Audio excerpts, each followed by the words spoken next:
Awesome. So That's got a great. bunch of time left. So that didn't go quite as well as I'd hoped, but fortunately we're at the. It is now 9:18, which means we have time to play some Bastard Bonds. All right. This is what we were all waiting for. Now, if you've been watching a lot of Polygon content, Waypoint content, you might have heard a lot about horny video games. Christ. Wait, like Goat Simulator? Tell us more. Like, games that are just... Simulator. games that are thirsty. Let me show you the thirstiest video game that I Evan. know. Yes? Evan. Yes. Overwatch is tomorrow. Well, allow me to cut to my Bastard Bonds overlay. My. Here we go. This is the censored version of the title screen. The uncensored one, just picture the same thing, only minus all the clothes. Oh dear. Oh, I see. I see. Oh, hey. So, just an upfront, like, this game is not, like... This game doesn't make fun of anyone. This game is... it's made by a guy who made mostly... mostly... Oh! Dpool88 just donated $10. Thank you so much, Dpool. That's awesome. Thanks, Oh, David. wow. Thank you. This is a game made by somebody who is a part-time game designer and artist who decided to make their own game. They liked Final Fantasy Tactics, they liked Tactics Ogre, and they decided, I'm going to make a game like that. Only this person primarily makes games and art, softcore gay porn is their main thing. This is not a porny game. There is... You might be able to see, like, the little nudity you can kind of see down there. It's like 2 pixels. That's all the nudity this game gets. It's been streamed on Twitch before, so it shouldn't be a problem. But yeah, let's make a character. Anything you guys particularly... Any sort of dude you guys want to make? Are those pieces of clothing? Those are pieces of clothing. We can change the color and then put them on them. We can be a man, an orc, or a woman. So there's just... One of them's just like flip-flops. Yeah. These are all individual pieces, so we can put as many on or as few as we want. Oh, wow. Oh, change colors, everything. Wow. How about the guy with a carpet on his left shoulder? Carpet on his left shoulder.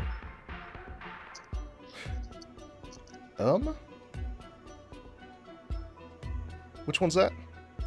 Oh, that's not a carpet. Never mind. Oh, that thing. Tell you what, just to speed things up, I will go ahead and make him into a very cool guy. Let's see. Tank top. Headband. Get a request for Bart Simpson. For Oh, Bart yeah. Simpson. Okay, let's make him just like Bart. I like that. We also have a request for Roland Buffs. We also had 2 requests to not make Bart Simpson. That's the same person. That's just Alex spamming.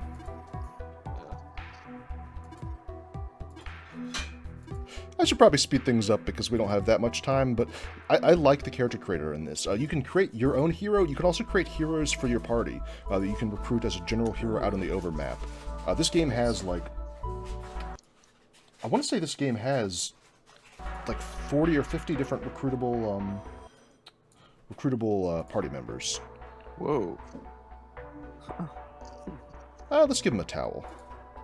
Elias asks, does this game have a dick slider? It does not. You have 2 dick options. Man and orc. The orcs is a little bit bigger. Okay. The man is not. Right. I see. For stream purposes, we're going to stick with the man. There we go. Just Okay. the man, Okay. the man in white. Proceed with the trial. Just moving on for expediency. What is our name? We are defendant. So you start this game, defendant, you stand accused before the court. Do you know the charges brought against you? So, what do we think our guy has been convicted of? It's got all the main ones: murder, thievery, heresy, apostasy, extortion. Once the stream comes in, just let me know what you guys think. I was thinking necromancy. Necromancy? Ooh. That's a good one. Okay, we are a Not necromancer. quackery. We have been accused of magicking the restful dead to your will. What say you to these charges? Are we guilty or innocent? Oh man, Guilt. quackery. Yeah, that was a good one, guys. Swing and a miss. Sorry. Your admission of guilt is commendable, and the court will consider this in your judgment. Defendant, the court has deliberated upon your fate. There is no salvation for you in this world. You shall be blinded, your tongue cut, and your sin purged in holy flame. You are hereby stripped of your citizenship and judged guilty. You shall be brandished with your crime and interned at the stocks of Lucat to await execution of your sentence. May God have mercy on your soul. So, we're taken back to our cell, our neck is burned, and we are permanently branded as a necromancer. Over the next couple days, we are taken to the prison island where we're going to stay. We've been covered with whips and pelted by rain until we finally arrive at the stocks. I'm skipping over a little bit because this will be very wordy if we read it all. Something strange, though. Once you get locked up, nobody comes to check up on you. Nobody comes to feed you. Time passes at an agonizing crawl, and it seems you are being left to die here, despite your sentence. Then after who knows how long, there is a voice at your cell door that snaps you back to attention. So, we get some food. Yeah, that's good. The voice continues. I have a proposition for you, but first I need to know if you really are who they say you are. Are you really a necromancer? It's true. I'm a necromancer. Basically, the morality system of this game determines what sort of alignment you are. There's alignments. This game is mechanically dense in a JRPG way, not necessarily in the way that Brigador was. Basically, what we're defining is what is our crime, and were we honest about it, and did we actually commit it? And based on those two answers, based on those three answers, the crime, the confession, and the truth of the confession, kind of determines what sort of person you are.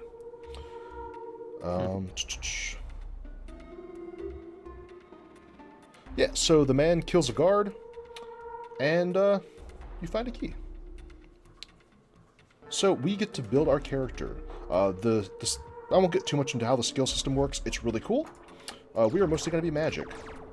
Whenever you increase a skill, it increases skills in the same column to a lesser degree. Each time you fill a bar, you gain a new ability. We just gained the ability to cast the Arcus spell because we got our blast ability up to 1 level. If this seems like a lot to take in, this definitely is not... Half an hour is not the right time to teach everything about how this game works, but once we get rolling, it should be pretty... It should be pretty straightforward. Just get it swinging. Let's get Yeah. Swing a dang dingin'. Okay, so because we're a necromancer, instead of getting a cool buddy to kind of help us out and help us escape, we get a dead guard that we reanimated ourselves, because we said we were necromancers. Man, that's awesome. So the guard he just killed, you just reanimated? Yep, and normally in this So game, good. you get a permanent companion out of this. I don't know if this guard sticks around, because this has never happened before. That's so good. And here we get to choose what sort of person we are. I'm going to go with... Revelress. Oh god, I should be able to pronounce that. I like that one. Revelress. That is Yeah, a fun one. Revelress is good. Yeah, that fits you, Evan. You step out of the cell and into the hallway, and because we chose our personality type, and now the slaughter begins, we say.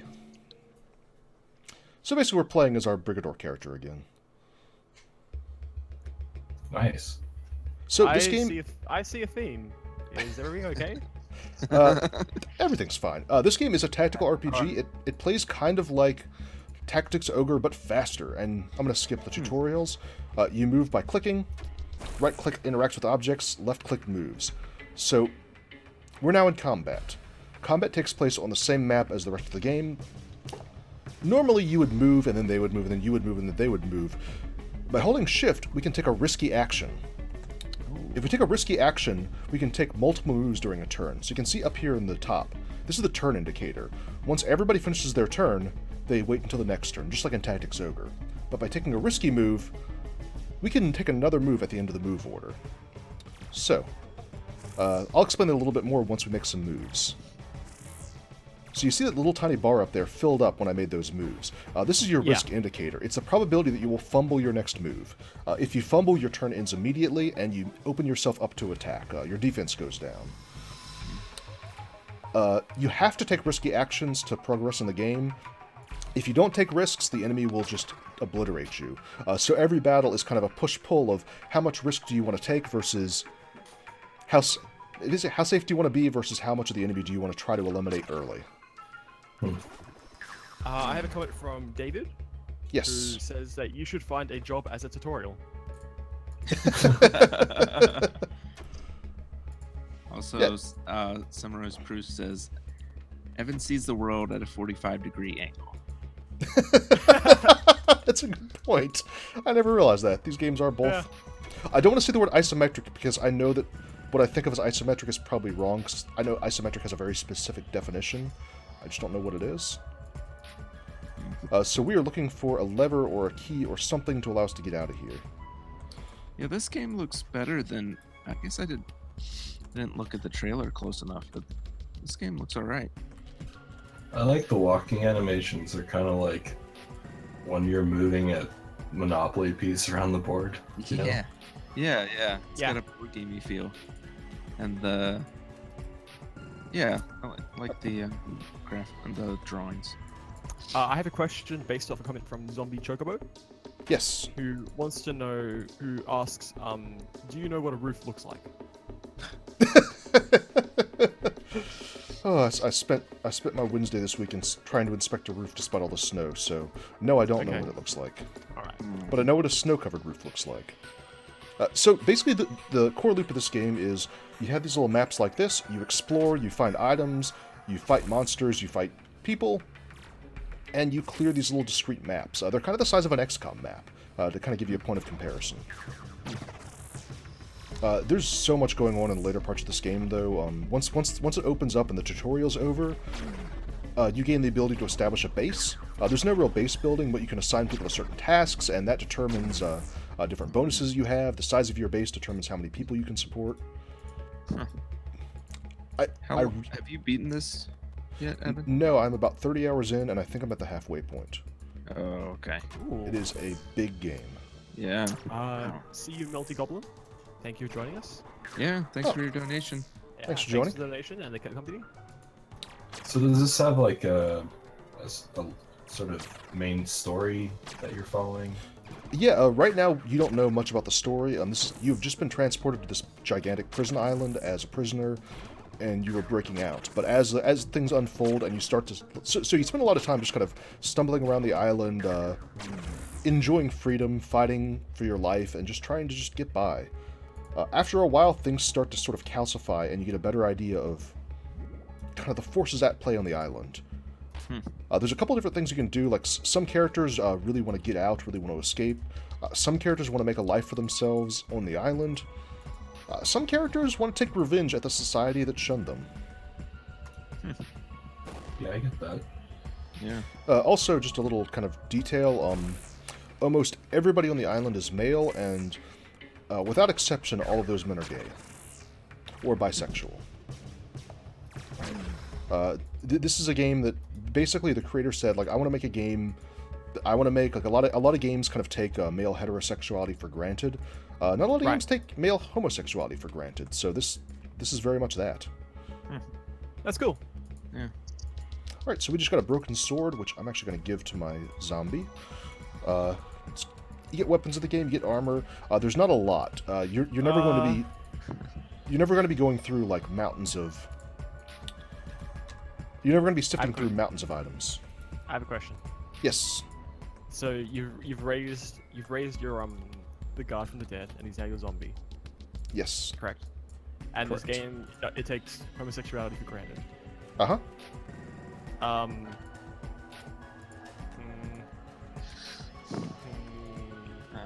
Never mind. Actually. Sorry, I'm I'm trying furiously to remember. I have. No. I'm doing something very bad for the stream, which is not reading the text prompts in the game, which means I am now trying to figure out what I'm supposed to do next. Because I love this game. This is a bad tutorial. This tutorial area is kind of confusing. I just had an extremely dark thought in mind. That's all. Yes. This game is dark. It's not that dark. Okay. All right. At one point, you have there is a bacchanalian demon orgy that you get invited to outside of time. Yeah. That's kind of cool. Okay. All right. Keep talking. Yeah. And yeah. Yeah. It's fun. And you had me at Bacchanalian. But yeah, basically, you're at a very critical part in the game. Your party is worried that you might be dead. things are going very bad for everybody in the world at the moment. A demon... You basically walk into a demon portal, he sweeps you up onto his manor outside on a different dimension, and he basically says, like, hey, the world is on a different time scale than this time. Like, a minute here could be 1,000 years there, it could be no time at all, depending on what I want. So you basically go on, like, you spend several years partying, and then you come back to the real world where everything's in crisis like nothing ever happened. And it's kind of cool. Your character feels guilty about it.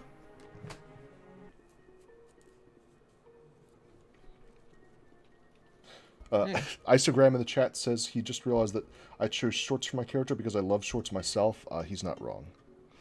They're comfy and easy to wear. Yeah, so we've escaped the pursuing guards from the stockades, and we are now free to flee on the island. Me and my little quiet zombie guy. I'm kind of bummed out we got a zombie, because I actually love some of the characters you get at the beginning. Yeah. You normally get some of the richest, most interesting characters in the game, but there's a lot to this game that I've barely scratched the surface of, despite being 30 hours into it. Do the characters, like the NPCs and stuff, chatter during missions and stuff? Yeah, depending on their personality. Like some of it will be minor. Like they'll complain about. So, just to jump subjects real quick, we just cleared this area. This game kind of has a structure where you have a discrete area. Again, think like an XCOM map. Once you clear it, you are now free to leave. You get XP awarded at the end of the map, and that's it. You clear all the enemies, you solve the central puzzle, and then that discrete area is finished. If you've ever played the Spiderweb software games, Geneforge in particular, it has the same sort of structure as that. Only much tighter focused, much faster. The combat in this game is just zippy. Like we leveled up. Yeah. Alright. We want to improve our fighting ability, because once we hit level 1, we will have increased physical damage, because I figure we're a necromancer, we're probably good at punching people, we're probably also good at blasting faces. Normally you wouldn't build a character this haphazardly, but I'm just, 30 minutes. Yeah, demonstrating it for the stream. Zombie Chocobo wanted to point out that it still says you're playing Brickmore in the Twitch chat. Thank you very much. Yep. I'll fix that right away. Yeah, so we killed that wolf, and we are now hanging out in its wolf den for the first time in days. Some sort of roof over our heads.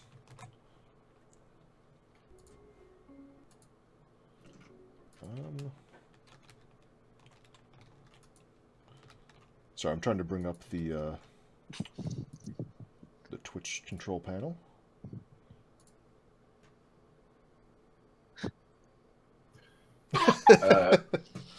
I did notice there were no people watching any other Brigador game. So yeah, that joke's a little mean, but fuck it. There are also no people watching Bastard Bonds. Yeah. There's a warning that says don't show any sexual content. Whenever I checked Bastard Bonds, there is no. The only thing that's explicit, like explicit, is if you uncheck the thing on the title screen, you'll see like the top half of a penis and some boobs. So like that's as explicit as this game gets. The top half? The top half. like from the start of the shaft halfway down. Oh, okay. Yeah. Lean the mic for that one. Tell me more about the top half.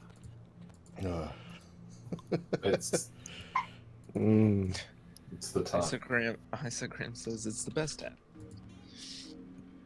Oh, we got a torch.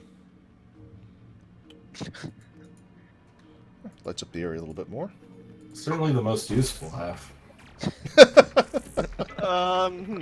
You know that saying, just the shaft?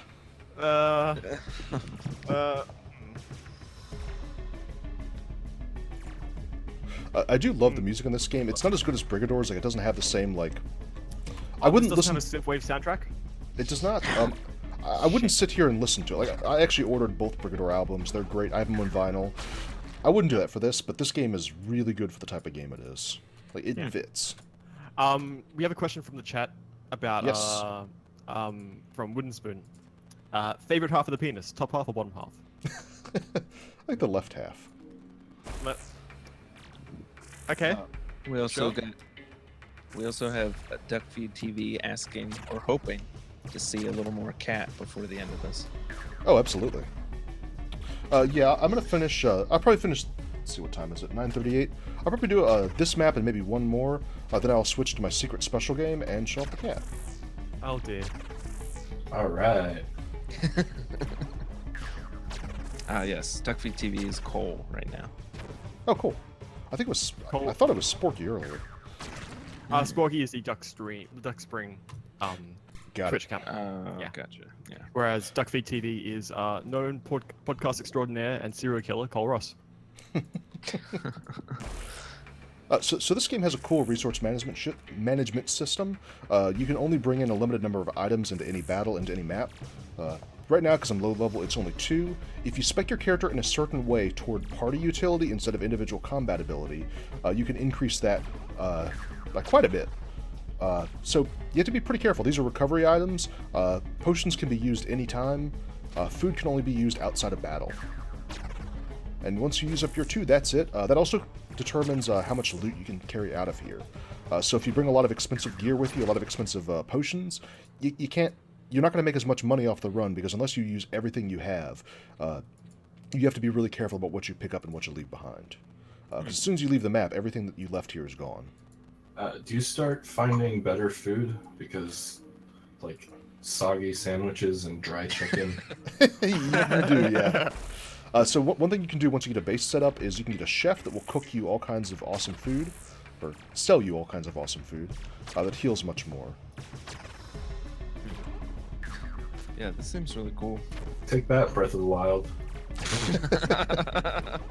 Yeah, Think you're all original. This is really good. It never gets too crazy. You have a maximum of 4 party members, but you have like 30, 40 to choose from. So there's a lot of opportunities to mix things up, a lot of variety, a lot of team building that goes on, which is really cool. Do you have to? Does the whole team level up all together, or does it Individually. individually? Okay. I want to say there is an option. There's an option in the options to change how the leveling works.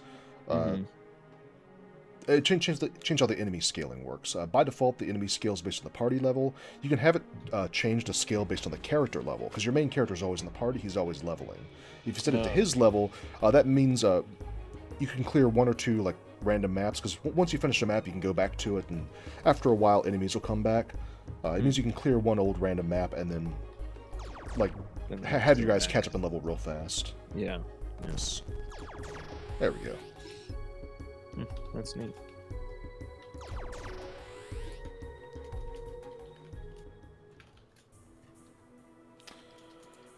Alright, so that's probably going to be it for the game. I'll just show Cool. you real quick what a late game save looks like. Yeah, that'd be cool. Yeah. So this is the map. I finished 3 areas in the time of the stream. It's this guy's penis that you see half of, by the way. Okay, I can see it now. Oh, yes. Okay, so I'm at 16 hours. It's more like 30 because I've died a lot. The map is pretty huge. There's a lot going on. Late game, you have a pretty big stronghold. I want to say, yeah, this is my stronghold. It's kind of cool because your stronghold can be... You could say this game's got a strong hold on you. It does. Also, the other Evan, Evan 2 Echoes is into this game as well. So, 100% of Evans agree. Coincidence? So one thing I love about this game is that when you set up a stronghold, it's not on like some pre-made like stronghold map. It's every map in the game has a number of party members it can support, and a manpower, which is a complicated stat that took me forever to figure out. Based on the amount of manpower your entire band has, basically they just move in and set up shop in an old campaign map, which is kind of awesome. So, Yeah. also, I think there's a bug because I realized my character just changed to look like the character we just made. So I'm gonna need to restore that after the stream. But yeah, so that was Bastard Bonds. There's a lot to it, way more than I really could have showed in 40 minutes. But if you give me a second. Yeah. It's like a Boy Scout jamboree. A little bit, yeah. Just so you know, like there are like love scenes in the game where you have like textual descriptions of sex, but it's not like it doesn't read like a sex story. It reads more like think like a Mass Effect sex scene, only described instead of presented to you. So Right. I'm gonna grab something very important and stinky, very stinky. Okay. All right. Uh-oh. All right. First so up yeah. for the